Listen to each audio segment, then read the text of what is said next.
Grand Slam Mexico in Mexico City and the Mexico Arena or Mexican Arena. I can't remember which one it is. CMML. Let me give it to you like this. You see my title. I'm not going to change it. I'm not going to say the show was total trash. It was not. It was good wrestling. But what the blue fuck was I looking at? Understand. Don't tell me this is luchador or luchador's type of style wrestling. It's not about that. This is not about their style of pro wrestling. No.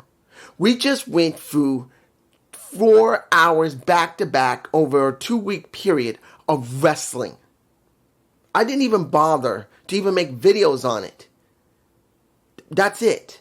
Now, the 2.5 hour show was fine. I didn't have a problem with it. I actually thought that was kind of wise to do it that way. I would like to see them do a 2.5 hour show. See how it works for them on Dynamite. Because sometimes less is more. They have to learn how to make things more important with more time, a time constraint. And I truly believe with this 2.5 hours, they gave them a little bit more. But then it makes you think it's not great booking. But it does make some sense to give them an extra 30 minutes.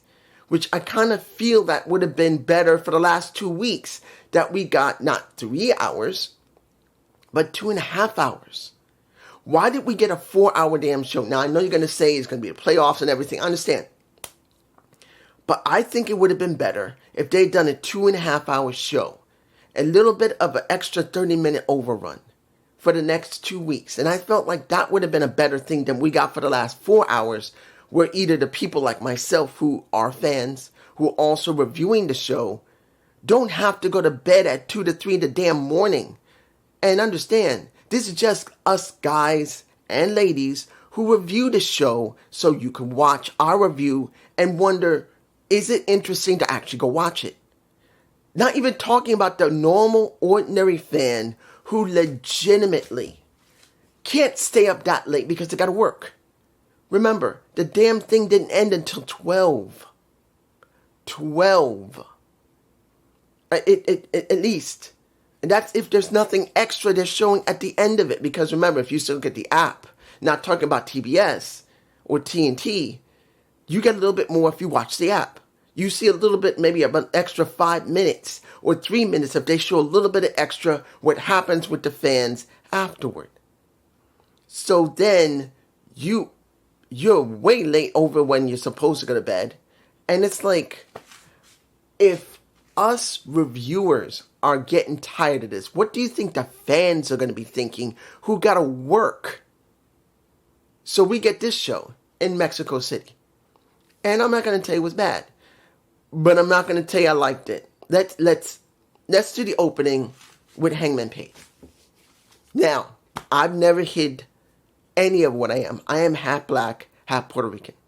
But I did not grow up on my father's side of the family. So I did not learn any Spanish. Maybe I recognize maybe a few words, but I do not speak it. I do not understand it generally.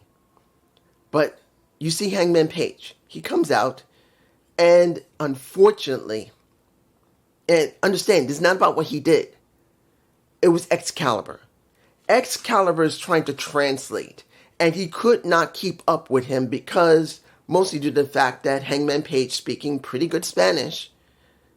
And he made it very clear when Excalibur said, I apologize, I don't normally speak like this, so if I'm a little sloppy, I'm taking guess. He's saying I'm a little sloppy, I apologize. But he spoke pretty well in Spanish.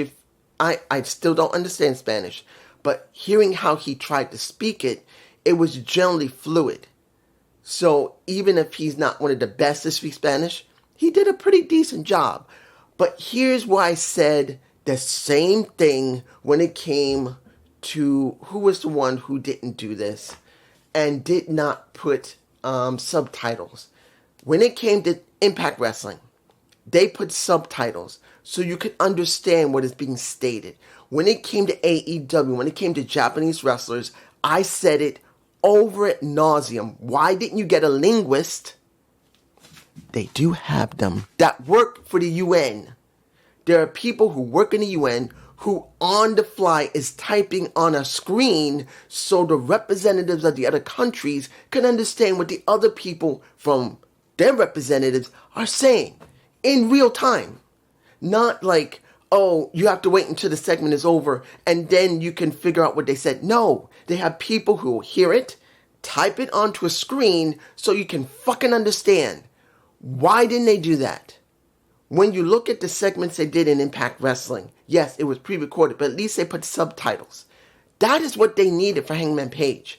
That is what they needed, and Excalibur could have still elaborated what was being text on the screen. I don't understand why they don't do that.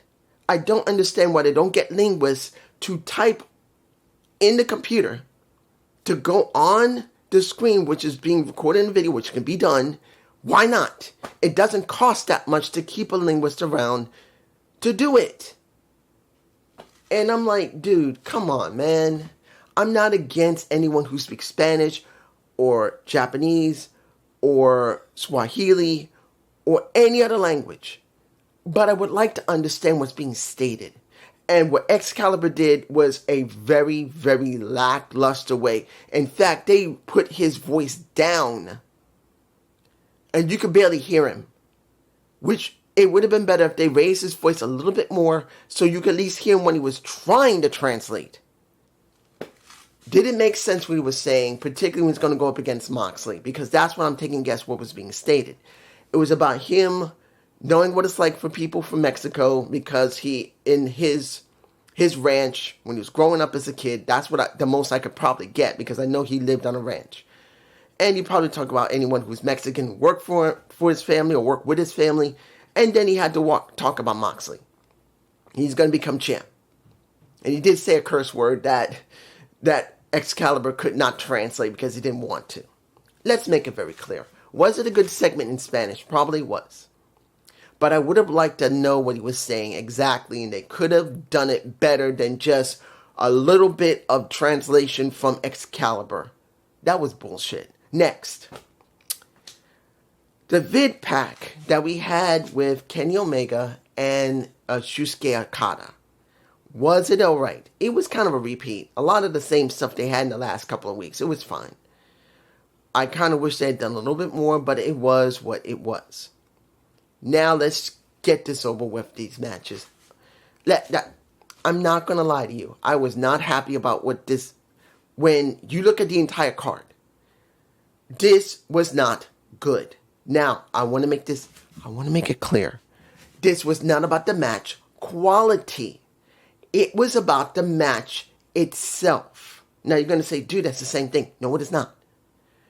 You got a 14-man tag that opened the damn show. Why was there a 14-man tag? 7 on one side, 7 on the other.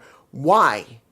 Now, taking away from that, every person had to switch places with each other, jumping out of the ring, jumping in the ring. Now, if it was generally a 10-man tag and you did like that, that would probably be alright. I'd rather, if it had to be an 8-man tag, that might have been alright. For me personally, I did not like it. It's not that they weren't doing anything different if they were on the ring skirt. But it's 14 damn people. And you are trying to focus on these 14 damn people to jump in and out of the ring constantly. And I know people are going to say, damn, that was great. No, it wasn't. Because let's make it clear, you think you gave everyone a shine. You did not give everyone a shine. Many of the wrestlers from CMML, they didn't feel like they got a shine whatsoever. Yes, they had time in the ring by themselves. But they had to literally jump out of the ring very quickly. Because yes, the match was more than 20 minutes long. At least nearly 20 minutes. But this was not about focusing on one person. This is about getting everyone a chance to get into the damn ring, do a little work, and then jump out, and then a big schmoz at the end. And yes, if I remember correctly, it was who did the pin. It was Atlantis Sr. because he was in a match with his son, Atlantis Jr. Why was he here? This was the other thing that pissed my ass off beyond no fucking end. You do a story with Atlantis Jr. in Dynamite, messing with him about his dad. And instead of giving his dad a separate match with Dax, and he could have had his son by his side at the ring, along with Hathaway, no problem, big stroke. Why was he in a 14 damn fucking match? No, that was wrong. You got Dax Hardwood. That he's getting this match, and then he eats the pin to the one he's supposed to have a feud with in a 14 damn man match. I'm like, what was the point of even doing anything with this story? And you're going to say, well, the story is still going on. How? Atlantis Senior just pinned Dax. The only thing else they can do now, because remember, Cash couldn't come because there was something that happened. Maybe it was a flight problem, or maybe it might have been a flight. He just couldn't come in. But why would you do that? You could have had this on Dynamite and gave Atlantis Senior a shine. No, you did not. Now the only option left is have a tag match between FTR and Atlantis Senior and Junior. That's all that's left. That's all you can do now. It's a waste. You could have built it up better. You could have done an interview with Atlantis Senior, even if it was in Spanish, and made it mean something. You could have given us a story, because since you're not letting FTR deal with the Hurt Syndicate, which I'll be getting to in a minute, what was the point? Now, let's get to the Continental. I don't understand. If there's something going on in Collision, I haven't watched Collision, so I don't know why Okada is working with Don Callis. It makes no sense whatsoever. They've never shown any footage on Dynamite, as far as I know, why Okada left the Bucks. He's supposed to still be a member of the Elite. Does that make sense to you? Does that make any damn sense to you? I don't know about anyone else. It makes no sense to have Okada go away from the Bucks without showing proof that the Bucks are no longer with Okada. And if there has been something in Collision, wouldn't it have been smart for Tony Khan to show footage of this breakup with Okada with the Bucks? So this would make some sense while he's You see, I'm getting so angry I'm botching. I don't get it. Why is he with Don? Because he managed to do something in the Tokyo Dome with Don, with Kenny? That makes no sense. Unless you tell us that would make it mean something. That would have made sense. And we have not gotten it.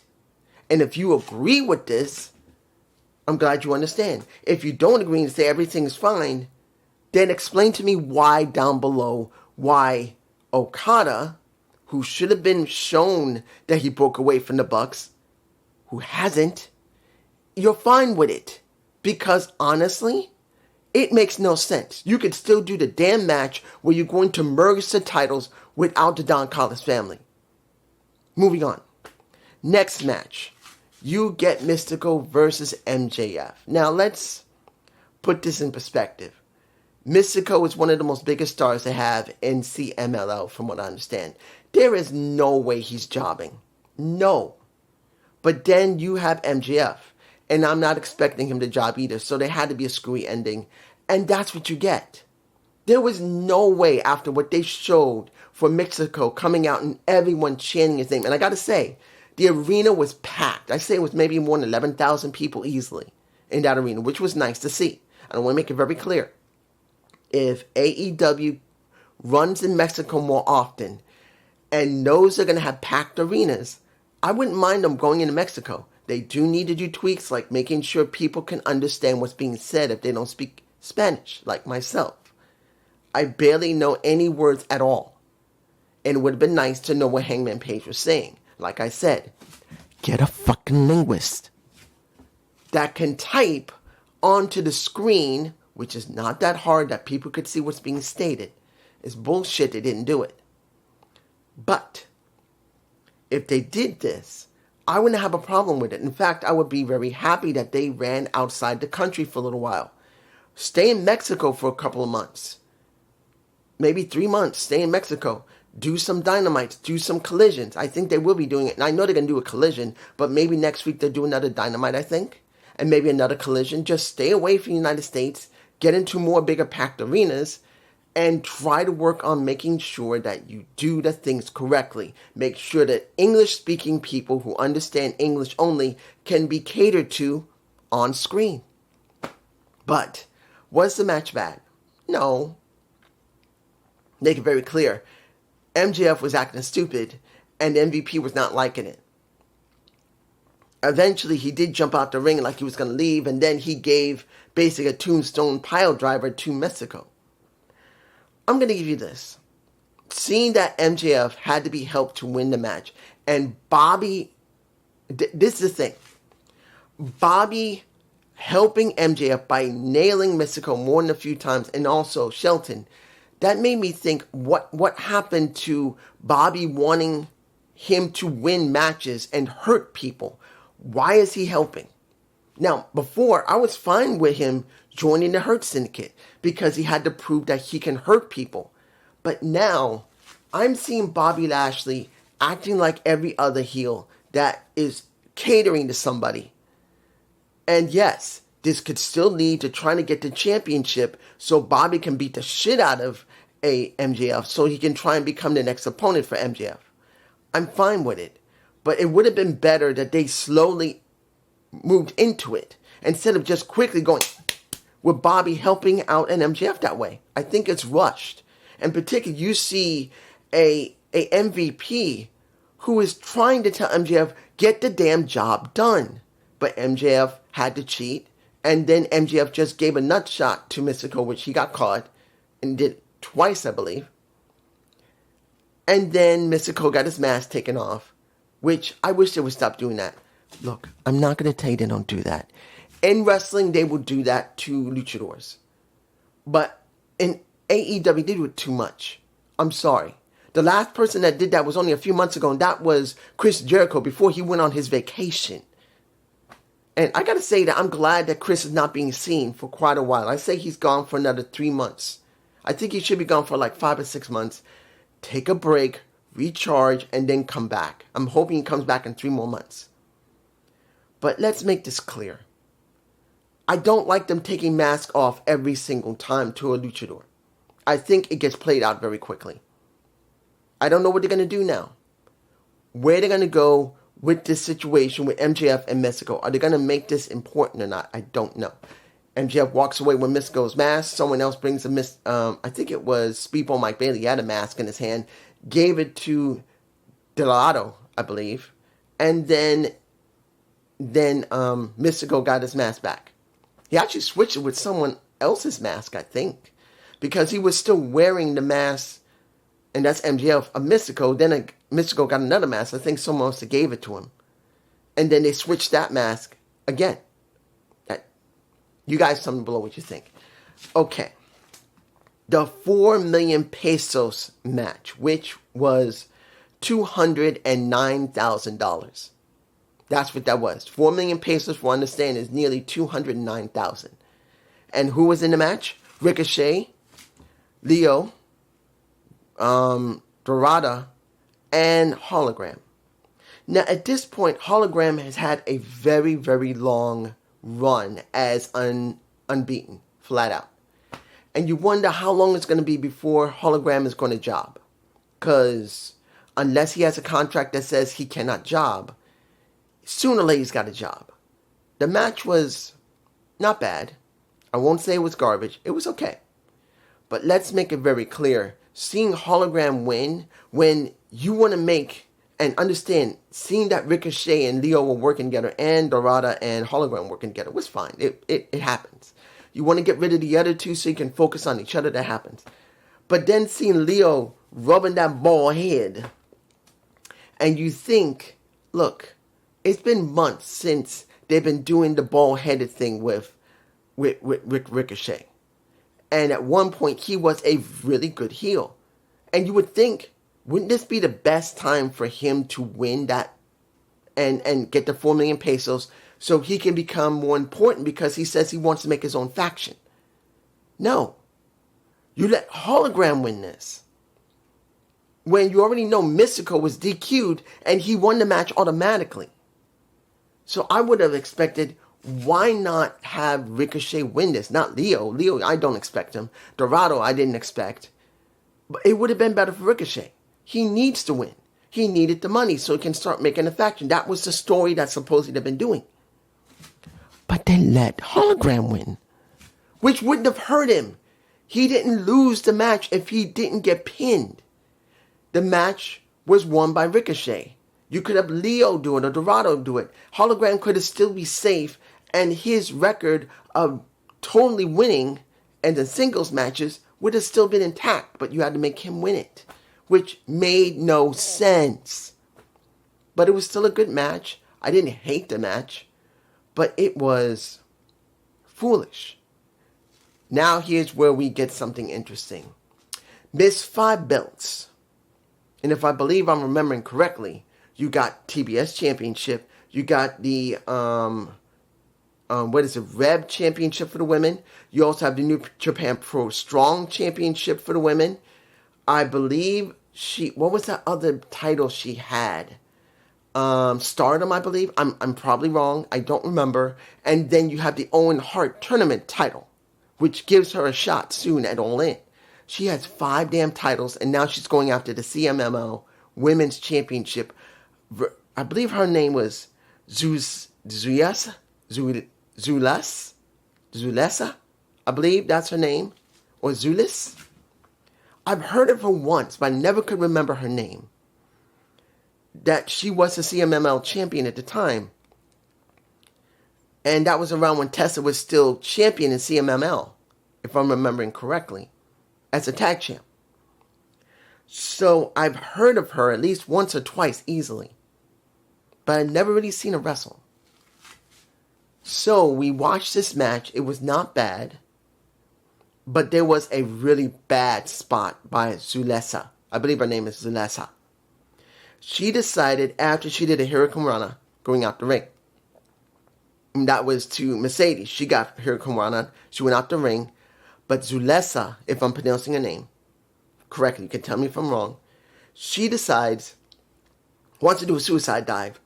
She runs from one end. She goes to the other. She does not get the momentum she needs. And instead of just going and having a zounk, she goes zounk. And she goes face first into the mat. I don't even know if I have an image of it. I think I might actually add the image. If it's not, it should be in my face. The image should be right there of her literally face planting. Damn it, man, that was bad.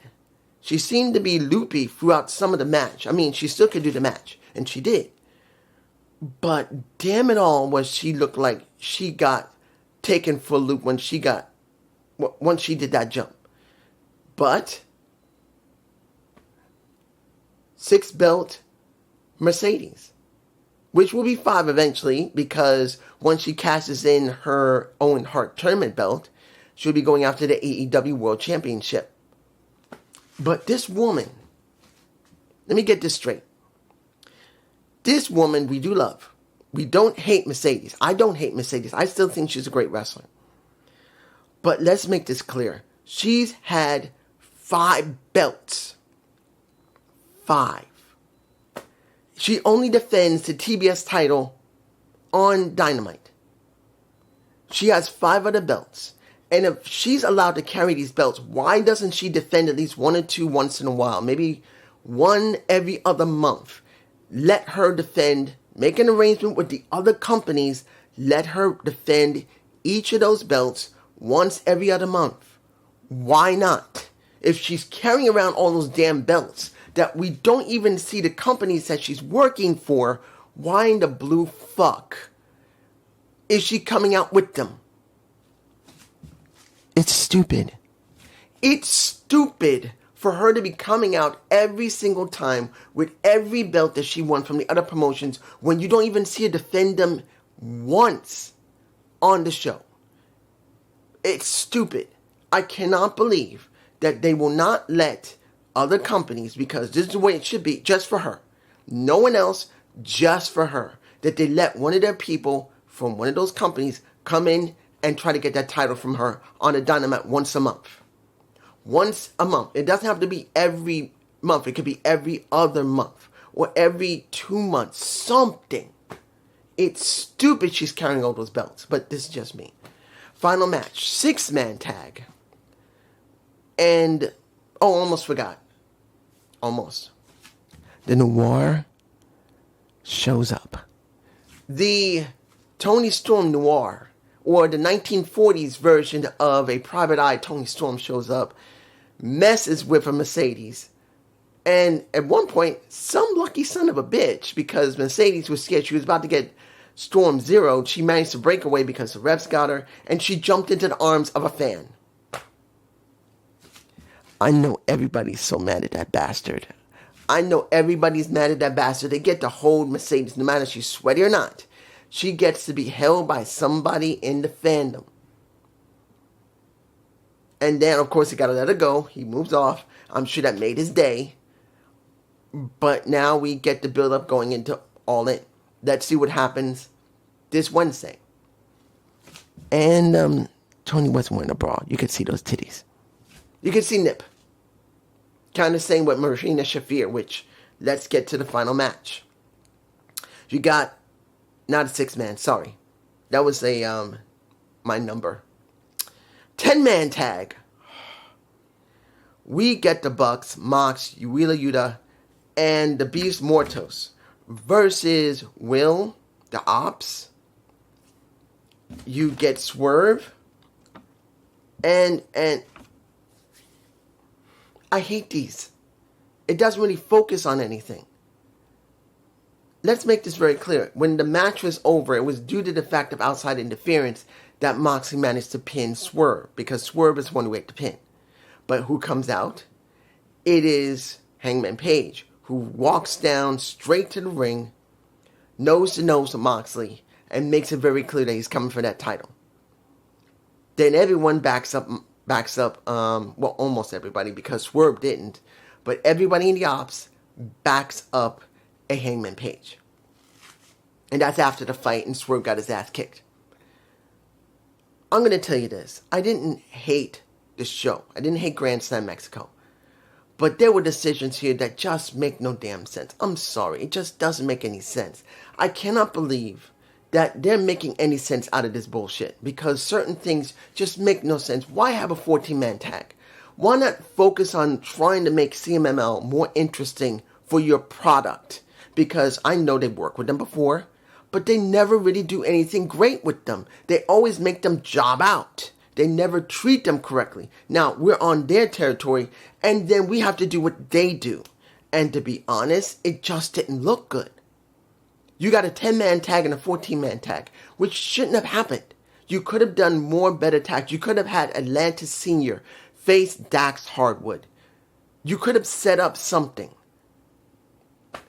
MJF, I can understand it's not that bad, but you could have done something more than just taking the mask of Mexico. The $209,000 match. Or the 4 million peso match.